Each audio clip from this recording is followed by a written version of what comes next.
Қоқан хандығы ұлт-азаттық көтеріліс. Бірінші бөлім. Жайлауда.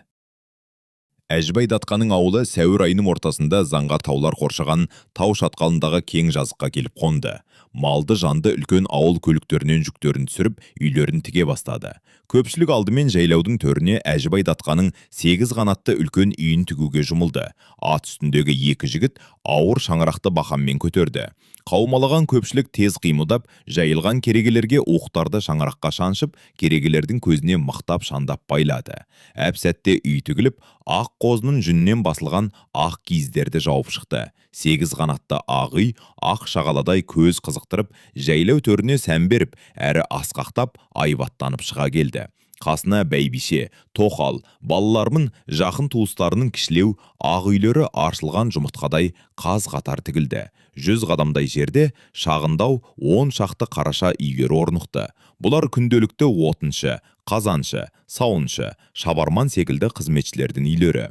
Қозы көш жерде жер ошақтарындағы түтіндері будақтаған, улы-шулы, мыңғырған малды бағатын малшы-жалшылардың ауылы орналасты. Жан-жағыңа қарасаң қаулай өскен көк шалғын шөп. Көк шалғынмен бірге өскен хош иісті алуан түрлі гүлдер. Қанаттарын қағып, сол гүлдерге қонған көбелектер. Парсы елінің шеберлері тоқыған, көздің жауын алатын қызылды жасылды кілемдер секілді құлпырады. Жайлаудың сап таза ауасы, үмілсен түбі көрінетін тап-таза арқыра баққан мөлдір өзені кең сарайында аша түседі. Шыбын шіркейі, сона кенесі жоқ, адамға да малға да жайлы. Қыстай көрген ауыр бейнеттің жүгін иықтан бір серпіп тастап, еркін тыныстайтын осы жайлау ғой шіркін. Бұйырса, жайлау төрінде сары қымызды сапырып, боза ішіп, бағылан қозының етін жеп, ала жаздай той тойлап, ән шырқап, көкпар тартып, мәре-сәре болатын байдың да, жарлы Жақыбайдың да жайлауға ынтыға асығатын себебі, үміті осы кезеді. Кек түн баласы тыныштықты алып, көңілге үрей салатын байғұс құстың соңқылдаған үні болмаса. 7 түнде басқа құстарға құсап демалмай, неге соңқылдап шығады екен байғұс құс? Астындағы жүрсі жайлы, тұрқы есікпен төрдей болатын Керғұла атын жаймен аяндатып келе жатқан датқа, ата мекеніне айналған жайлауына жақындағанда тоқтап, жан жағына ойдана қарап, біраз тұрды. Соңындағы құрық бойы кейін ілесіп келе жатқандар, биылғы шөптің шығымдылығын, судың тұнықтығын, жайлауда болатын қызыққа мол күндерін айтысып, давырласып тоқтап, аттан түсер түспесін білмей дағдарысып тұрып қалды. Датқа атын тебініп, ені үлкен болмаса да, ағысы қатты, өзеннің жағасына келіп, аттан түсуге ыңғайланды. Әрқашанда қызмет көрсетуге дайын тұратын атқосшы жігіт тез қимылдап, датқаны қолтығынан демеп, аттан түсірді. Датқа үстіндегі жағасына күзеннің қара терісі ұсталған, ақшыл, сұр түсті мәуіт шұғадан тігілген шапанын, басындағы кәмшат бөрігін шешіп, атқосшының қолына ұстатты. Жаймен аяндап өзен жағасына келіп, жүрелеп отырып, беті қолын жуып, алақанымен суды көсіп алып, бисмилля деп, 3 рет таудың мұздай суынан ұрттап ішті. Орнынан тұрып, үлкен ақ орамалмен асықпай сүртінді.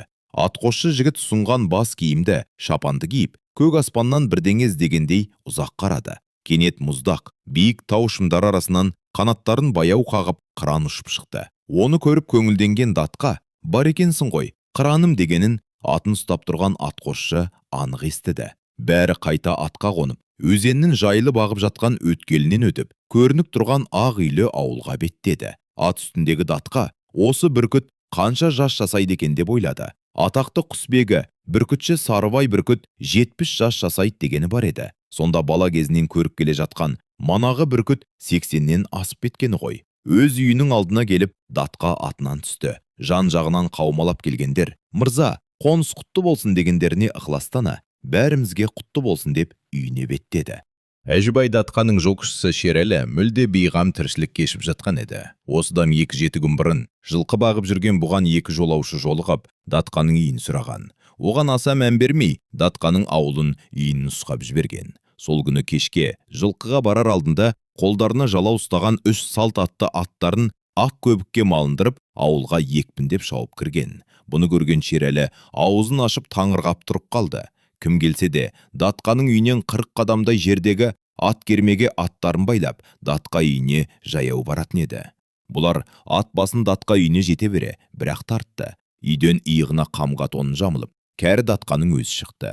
Ат үстіндегі алдыңғысы Датқаға өзектеп бірдеңе айтып, қойнынан шығарған ораулы қағазын берді. Датқа зор липатпен иіліп, екі қолын кеудесіне қойып, қағазды қабыл алды. Шапқыншылар ақ көбікке малынған аттарын қамшылап, әр қарай шаба жөнелді. Сол түні Датқа шолпан жұлдызы, туа атқа мықты 10 шақты жас жігіттерді қосар, атымен жан-жаққа шаптырды.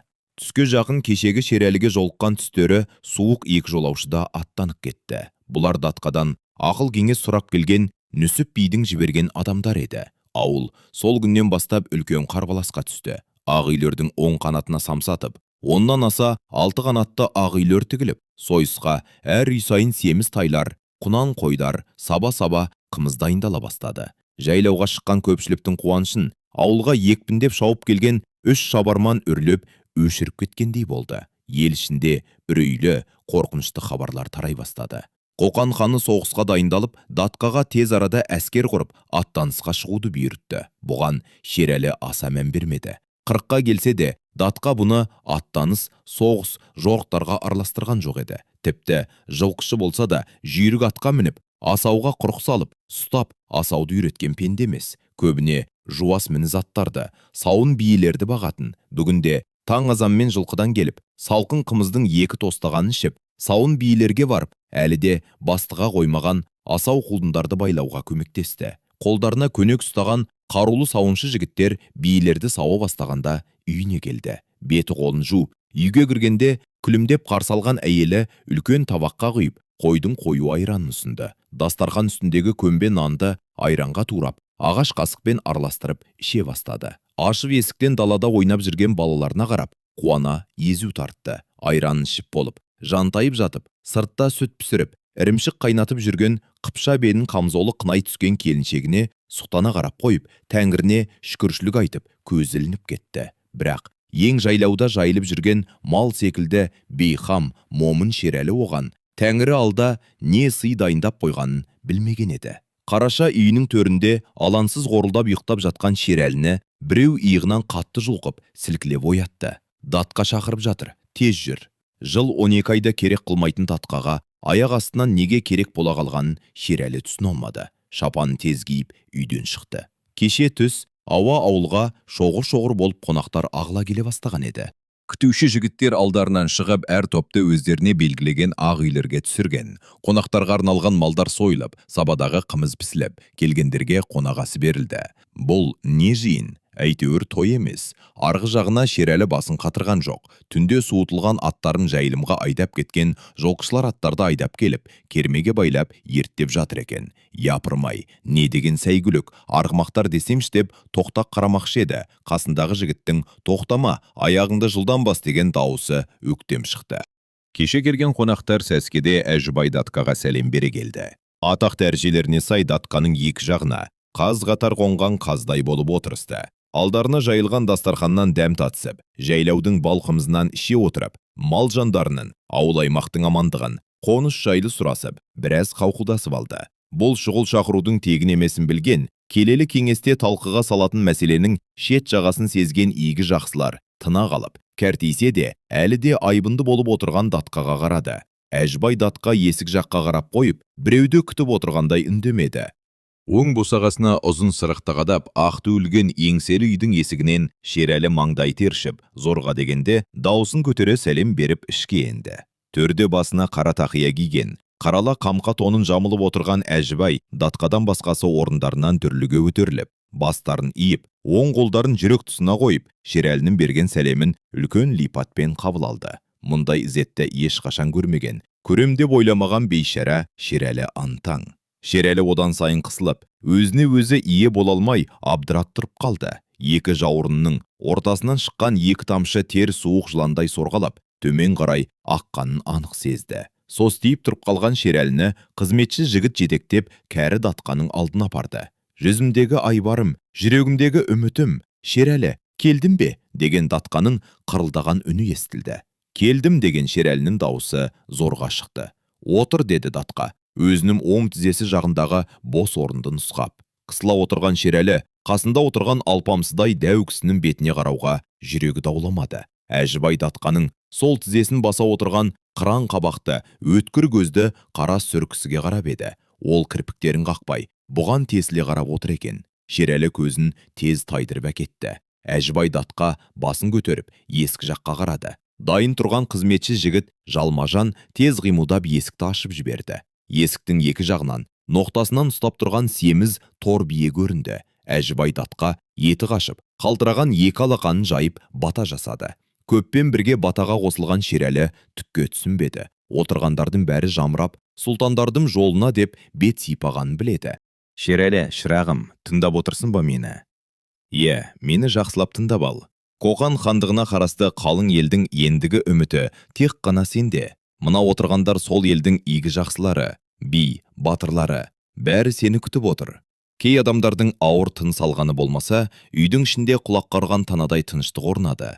Айтылған сөздерді пайындап, парқына зердесі жетпей, мәңгіріп отырған Шерәлі сені күтіп отыр дегенде қорқып кетіп, неге мені күтеді? Менің жазығым не? Дегендей сауал қойғысы келіп, сұрауға батылы жетпей, басы салбырап отыра берді. Сені күтіп отыр, Шерәлі қарағым. Датқа қолындағы әдемі, сырлы тостағандағы қымыздан бір жұтып, ауыр күрсінді. Неге кәрі датқа ауыр күрсінді? Қасында бүрісіп отырған Шерәлінің зейінсіздігіне, ынжықтығына күрсінді ме? Әлде осы ұзақ өмірінде айқасқа түсіп, жеңістің таңдайдан кетпейтін тәтті дәмі, жеңілістің ащы дәмі есіне түсіп, тұрлаусыз өмірдің тұрлауы болмай, кәріліктің жеткеніне күрсінді ме екен? Датқа қолындағы қымызды сарқашты. Сырлы аяқтың сыры кетсе де, сыны кетпеген ағаш тостағанды жаңа көргендей айналдыра қарап қалды. Бұл тостаған билікке алғаш араласқан жас бидің алғашқы қадамдарынан қалған елес еді. Алғаш рет көрші елге билік айтуға аттанып, дүйім елді аузына қаратып, абыройы артып, мерейі өсіп, ауылға келген кез еді. Сонда осы тостағанды анасы ауыл ұстасына жасатып, сырлатып, таза сумен шайып, бисмилля деп қымыз қиып ұсынған еді. Содан бері анасы жасатқан тостағанды қасиетті тұмардай сақтап, осындай игі жақсылармен бас қосқанда ғана қымыз құйғызып ішетін. Әлі де көпшілікті аузына қаратып отырғаны, сол шапағатты ананың тілегі ғой. Анасы есіне түскенде, о құдірет, әлде қашан өше бастаған анасының бейнесі бәз қалтында көз алдына анық елестеді. Қолына ұстап отырған тостағаннан тобылғыға ысталған сары қымыздың иісі емес, анасының көкірегінің иісі аңқып қоя берді. Япырай, бұл ненің нышаны? Бәрі есінде. Бала кезінде жүгіріп келіп, анасының кеудесіне алаулаған бетін басатын. Сонда қанша иіскесе де, анасының иісіне мейірі бір қанбайтын. Датқаның көзінен сорғалаған көз жасы ақ сақалына сіңіп жатты. Кенет қайда отырғанын ішкі түйсігі сездіріп, селгете түсті. Босансып бара жатқан бойын тез жинап ала қойып, әңгімесін жалғай түсті. Датқаның көз жасына буланып, селгете түскенін үйде отырғандардың бәрі байқады. Іштеріндегі егде жастағы 2-3 бидің көздеріне жас алғаны болмаса, басқалары сыр алдырмай міз бақпады. Жаһанда атақ таңқалысқа кеткен Әмір Темір көрегеннің ұлан ғайыр өлкесі көзі жұмыла сала адырап, тоз-тозы шығып күйрей бастады. Атадан кете туған ұрпақтары әр елде, әр шаһарда билік құрып отырған балалары билікке таласып, өзара соғысып кетті. Әмір Темірдің Ираншах деген ұлынан Сұлтан Мұхаммед, одан Әбу Сейд, ал одан Омар Шейх туды. Ферғана өлкесі Омар Шейхтің билігіндеді. Орайы келген бір күні, ол да Самарқандтағы ұлы әмірден бөлініп шықты. Ортақ өгізден оңаша бұзау артық деген шығар. Бөлінгенді, бөрі жейтінін қайдан білсін, білген де шығар жазғандар. Сән салтанатты ұнататын Омар Шейх, әмір ақсы шаһарында өзі мақтан тұтатын ақ көгершіндерін жемдеп отырғанда, кептерхана оқыс опырылып кетіп, әмір құлап өліпті. Сол 1493 жылы әмірдің тұңғыш ұлы Бабыр әке тағына отырып әмір болады. 12 жасар ақылды, қайратты, білімге құштар болып өсіп келе жатқан Бабыр, сұлтан билікке жастайынан араласып, өлкенің қыр-сырына қанығып шындала түскен. Билігі нығайып күшейіп алған Бабыр сұлтан, атасы Әмір Темірдің бөлініп, тоз-тозы шыққан өлкесін біріктірем деп қол бастап атқа қонады. Бірақ оған туыстары мүмкіндік бермей, қайта өзіне қарсы шығып, жігерін құм қылады. Әмір Темір әулеті билікке өзара таласып жүргенде, 1500 жылы Маверан нахырда Мұхаммед Шайбани хан басып алады. Ал 1507 жылы Герат пен Харасанды өзіне қаратып, Темір әулетін биліктен тайдырады. Бірігуге көнбеген, өз туыстарының қорлығына көнсе де, бабасының Самарқандтағы қасиетті тағына басқа біреудің иеленгеніне төзе алмаған Бабыр сұлтан жорыққа аттанады. Арада қаншама қырғын шайқастар өтеді. Ақыры әскери күші мығым Шайбани хан Бабыр сұлтанды Ферғана аймағынан қуып шығады. туған жерінен табан тірер пана таппаған батыр, соңынан ерген сенімді серіктерін, қарулы шағын жасағын ертіп, талайын жат жерден іздеп, амалсыздан ауған жағына өтуге мәжбүр болады. Беу, атаңа лағынет, опасыз жалған ай деп, қарт тартқа алдындағы қымыздан бір жұтып, сәлдем алды. Түкке түсінбеген Шерәлі, қайдағы әмір темір, Бабыр сұлтан, Шайбани хан дегендей кірпіктерін жиі қағып, пішпайым мүсәпір күйде отыр. Тіпті алдындағы қымызды емін еркін іше алмай, тезірек Қараша үйіне барып, қымыранды іші сыздағанша ішуді армандап отыр. Амалсыздан әңгімеге құлақ түрді. Түн жамылы қашып келе жатқандар таң ата межелі жерге тезірек жетіп, шалдыға бастаған аттарды тынықтырып, өздері азмаз тынығып алып, ат тізгінін тартпай, суыт аттанбаса, артта қуып келе жатқан жау қуып жетеді. Қуып жетсе, бірін қалдырмай қырып тастары анық. Түн қараңғылығы сейіліп, таң шапағаты біліне бастағанда, қашқын көш амалсыз тоқтауына тұра келді. Бабыр сұлтанның Сейдафақ атты зайыбы жол бойы толғақ ұстап келе жатқан. Полғағы пісіп, амалсыздан аттан түседі. Сол жерде жерге шаншылған жалғыз қылышқа сүйене отырып, шекесі торсықтай ұл табады. Енді не қылмақшы? Артта қуғын, алда азапты жол. Тез аттан кетпесе болмайды. Таң ата бастады. Бұдан әрі кідіруге болмайды. Жаңа ғана дүниеге келген нәресте азапты жолды көтер алмайтын түсінген Бабыр сұлтан жүрегі сыздап, шұғыл бір шешімге келеді. Баланы алтын сырлы түспен боялған бесікке бөретіп, мейірі қанғанша анасының уыз сүтіне еміздіріп, бесіктің бетін кәшемир шәлімен жауып, атасынан мұраға қалған гаухар тастар орнатылған алтын белдігін белінен шешіп, бесіктің бас жағына іледі. Екі емшегінен игенде төгілген сүті көкірегін жауып, көз жасы көл болып егіле жылап жатқан әйелін қолтығынан демеп, атқа мінгізіп жөніп берген екен. Амалсыздан жүрегі ауырып бара жатқан әке көз жасына бұлауланып, ана кетіп барады. Артта ана сүтіне тойынған бала бесікте мұрны пысылдап ұйықтап қалып барады. Серіктерімен соңынан қуған ажал оғынан қашып келе жатқан қашқын Бабыр сұлтан Кабулды басып аларын, ұлан байтақ Үндістанды жаулап алып, ұлы Моғол мемлекетін құрарын қасындағы серіктері де өзі де сезбеді. Сол кезде осы жерлерді мекендейтін қырғыз, қыпшақ, қырық, мың рулары ынтымағы бірлігі жарасып, көшіп қонып жүреді екен. Таң атып сәскеге таяу көшіп бара жатқан ауыл адамдары шырылдап жылаған баланың үнін естиді. Жапан түзде жылаған не қылған бала? Япырмай баланың дауысы естілетін жерде күн нұрына шағылсып, бірдеңе алаулайды. Шайтан, жын, пері бол жүрмесін деп, бәрі тілдерін кәлимаға келтіріп, қорқып тұр. Бірақ бала шырылдап жылағанын қояр емес. Ауыл ақсақалы дәті шыдай алмай, батыл деген 3 азаматты жұмсайды. Олар қолдарына қаруларын алып, аяқтарын ептеп басып, аса сақтықпен баланың дауысы шығып тұрған жерге жақындайды. Бала үні тына қалған, жарқыраған, әлдене, айналасына сәуле шашып тұр.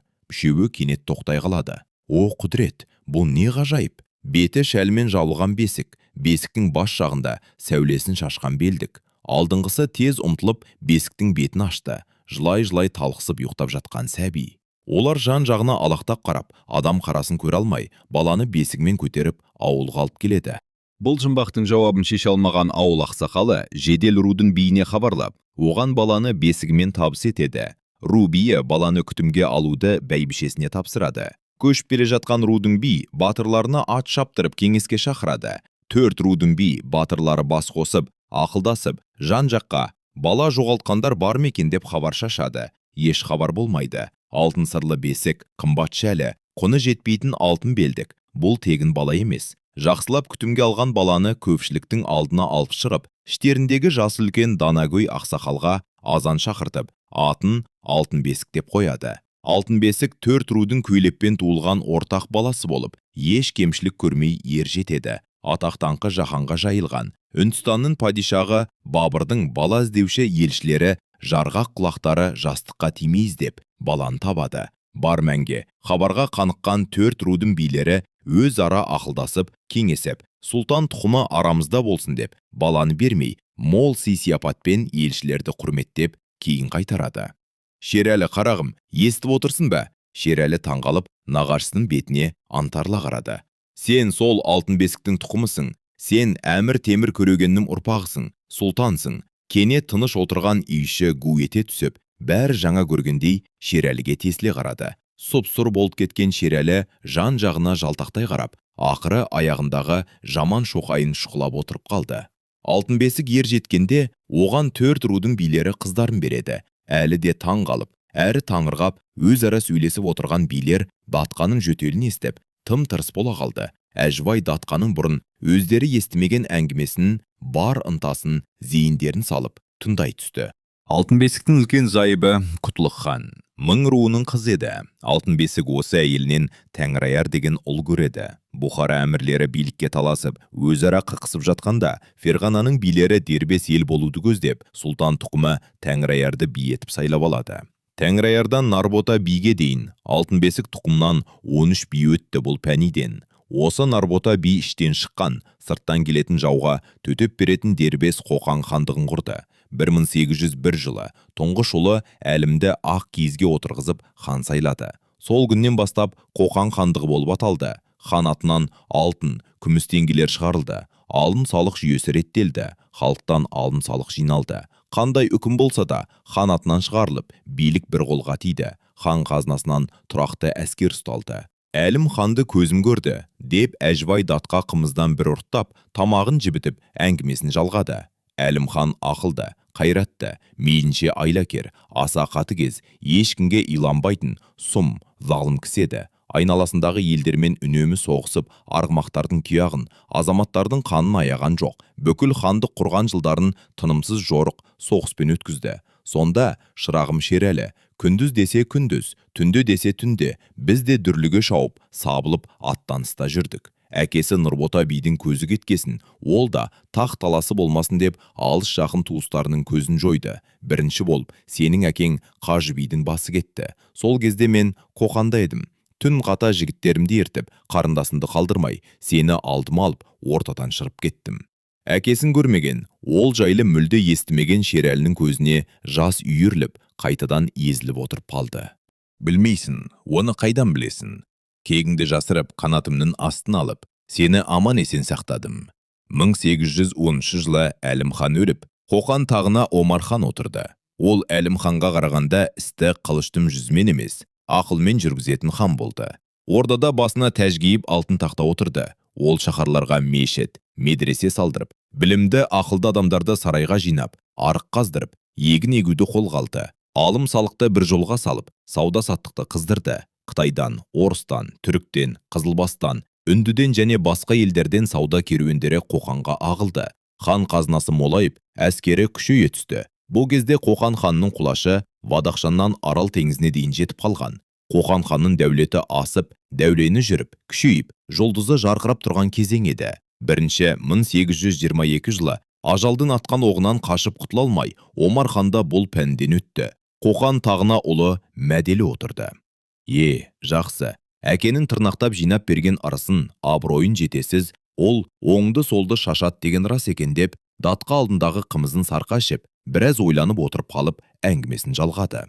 Мәделіні хан көтерген салтанатына мен де барған едім. Мәделі көз алдымызда өскен бала еді. Шектен тыс, ерке, алаңғасар, шолжын, сөзге ергіш, қияңқы. Шашбауын көтеріп жүргендердің өтірік қошемет сеніп, шарап, қатын, опиумның әсерінен күйгілік болып өсіп еді. Не десек те, енді Мәделі ханның дәуірі басталды. Қанша рет жорыққа шықса да, жеңіліп жолы болмай, Қоқанды өзіне қараталмай келе жатқан Бұхараның әмірі Масрулла Батыр ханның қолына ғажайыптан Қоқанның қақпасын ашатын алтын кілт түсті. Ол кілтті Қоқан ханы Мәделі ұстатты. Өлерінің алдында Омар хан бір қожаның аса сұлу жас қызына үйленген. Омар ханның көзі кеткен соң сұлулығына қызығып, некесін қиғызып, Мәделі ханның өзі алды. Бұхара әмірі Масрулла Батыр хан оны тап осы жерден ұстаған. Мәделі хан шешесін алды. Кімде-кім Мәделіге жақтасса, кәпір болады деп, ғазауат соғысына шақырды. Өзі көп әскерді бастап, Қоқанға аттанды. Қолдаушыларынан айырылған зинақор Мәделі ханның аздаған әскерінің тасталқанын шығарып, Қоқан шаһарын басып алды. Қолға түскен Мәделі ханды бауыздатып, күнәһар тоқалдың күнтимесіне қорғасын құйғызып өлтіреді. Аз шығынмен жеңіске жеткен, жеңістің бас айналдырар буына мастанған Бұхар ханы Масрулла алғашқы жарлығын шығарды. Қоқан ханына қарайтын бүкіл елі, жері, өлкесі, шаһарлары бұдан бұлай Бұхар әміріне бағынат деп жар салғызды. Бұхар әмірі тым ерте мастанған екен. Бұхар әмірі бар әскерімен Қоқанға аттанғанын естіген Хиуа ханы Аллақұл Бұхарға қарсы соғыс ашады. Қоқанды аламын деп байтал түгіл бас қайғысына тап болған Бұхар әмірі бар әскермен жедел Бұхараға кейін қайтады. Аз әскер қалдырып, Қоқанды басқаруды сенімді бегі Ибрагим Хаялға тапсырады. Әңгімешіл қарт кенет Шерәліге тесіле қарап: «Таласпасаң тақ жоқ, ұмтылмасаң бақ жоқ. Жетім едің, жетілдің, ғарып едің, кенелдің. Атаңнан қалған бағыңды, тағыңды Бұхар әмірі Насрулла Батырханның қолынан тартып ал. Аттан енді Шерәлі ханзада». Өзін ханзада дегенде ғарып болып отырған Шерәлі көзінен ұшқын атып, датқаға жалт қарады. Бірақ датқаның қызарып, өзіне қараған көздерін көрді. Аяр шалдың бар ынтасы Шерәліге ауып, одан үміт етер бір ауыз сөз күткендей. Жасып отырған Шерәлінің болар-болмас үні естілді: «Нағашы, мен жалғыз қайда барам?» Пәлі деген одан қам жеме. Әжібай сол жағында отырған кісіні нұсқап, бүкіл ақсының биен үсіп, оң жағында отырған дәу қара кісіні саусағымен нұсқап, қалың қыпшақтың бие батыр мұсылман құл, осында отырған би батырлардың бәрі қазірден бастап сенің құзырымда. Олардың қол астындағы аттанысқа жарамды жігіттері бүгіннен бастап сенің сарбаздарың. Қалай, жүрексініп отырсын ба, жүрексін бе? Сенің текті қаның сүйілік кетпесін деп, текті жерден таңдап, Тұтпай руының бие Тоқназардың қызын алып бердім. Осың құр емес, артыңнан ерген өш ұлым бар. Содан кейін шаршаған қарт ентіге демалып, даусын қатайтып, қанталаған көздермен отырғандардың бәрін бір шолып шықты. Насрулла Батырханның бұл елді жаулап алам деп соғыс ашып, елді қырып жойып, бұлап-талап, ұлдарын құлдыққа, қыздарын күндікке айдап кеткен, қорлығы мен азабын қалың ел әлі ұмыта қойған жоқ. Енді Шерәлі қарағым, сенің соңыңнан еріп, саған бүкіл ел бас ұрады. Осында отырған азаматтардың етегінен мықтап ұстасаң, бар мұратына жетесің. Атаңның алтын тағына отырасың. Алтын тақта отырғасын, қол астындағы ел жұртына кең бол. Сені билікке жеткізген жарандарға қайырымды бол. Жақсылықты ұмыту нағыз имансыз адамның ісі. Бар қайратын бойына жинаған, көкке самғаған кәрі қырандай дүр сілкінген Әжібай датқа нүсіп биге қарап даусын көтеріп сөйледі: «Ел үшін қараған басынды бәйгеге тіккен батырыным нүсіп би. Мезгілдім соққан күшті желі сен жақтан соғып тұр. Мұның мүддесінен сен шығасын. Мұны жақсы түсінген екенсің. Жолың болсын, батырыным. Сіздерді Аллаға тапсырдым. Шерәліні сіздердің имандарына тапсырдым. Аттаныстың ұран отын жағып, Насрулла әмірге қарсы күнді елге хабарландар». Әбден шаршап, бар айтарын айтып болған кәрі би есік алдындағы жігітке әкеле беріңдер деп бұйырды. Сәлден соң, бұ бұрқыраған семіз ту биенің етін қызметшілер билердің алдына сыбағалы мүшелерімен тарды.